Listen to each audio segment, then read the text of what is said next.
Year is in the books for the Winona Montgomery Consolidated School District. It has been a challenge for students, administrators, and the communities. Today, our Jory Talley sits down with the superintendent to talk about this inaugural year. She joins us in the studio with more. Jory.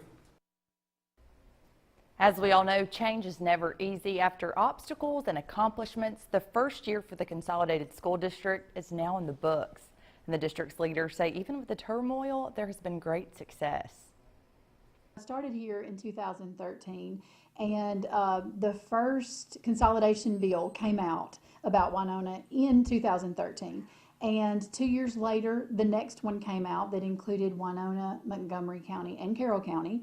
And Carroll County was eventually dropped. So I just knew that it was my work. I knew that it was why I was here. Winona Montgomery Consolidated School District Superintendent Dr. Teresa Jackson took on her new role back in February of 2018. Although the district officially came into being July 1st, Jackson says the work started months earlier with the Community Advisory Board. This is parents, community leaders, higher education representative, students, and teachers.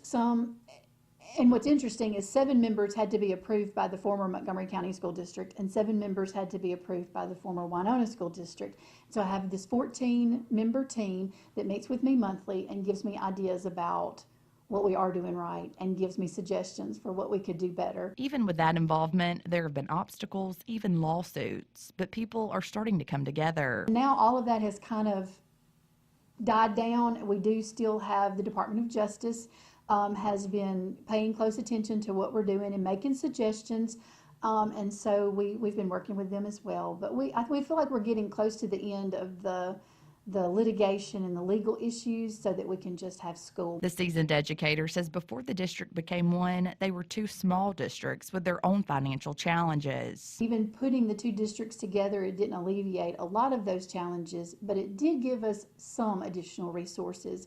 We were able to hire 9 instructional assistants, so we have an assistant teacher in every classroom, pre-K through 2nd grade.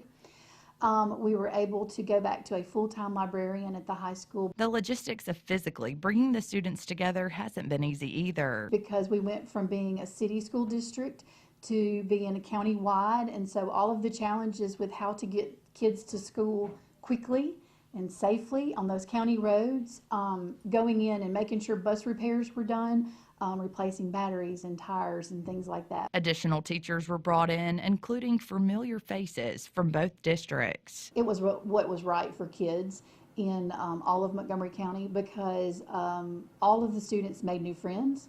All of the students there was benefit from putting the schools together. There were more resources, more computers, more technology, more money to do things with, more people to support students. Jackson says with this year behind them, the focus is on the future.